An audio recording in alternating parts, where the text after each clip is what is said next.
بسم اللہ الرحمن الرحیم۔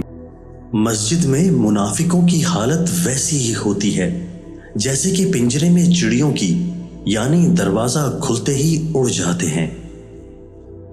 اللہ تعالیٰ کی اطاعت کا حکم دو اور اس کی نافرمانی سے لوگوں کو روکو۔ زیادہ مت ہنسو، زیادہ ہنسنا بے وقوفوں کی علامت ہے۔ حد سے زیادہ مزاح نہ کرو، اس سے ذلیل ہو جاؤ گے۔ لوگوں کے پاس اپنی ضرورتیں کم لے کر جایا کرو، کیونکہ اس میں ذلت اور رسوائی ہے۔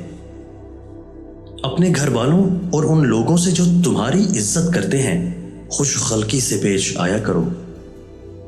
جس کام سے تم دوسرے لوگوں کو روک رہے ہو اسے خود بھی نہ کرو۔ ظالم کا ہاتھ پکڑو اور اسے ظلم کرنے سے روکو۔ جو شخص اس لیے مظلوم کے ساتھ چلتا ہے کہ وہ اسے اس کا حق دلوائے، اسے اللہ تعالیٰ اس دن ثابت قدم رکھے گا جس دن قدم پھسلیں گے۔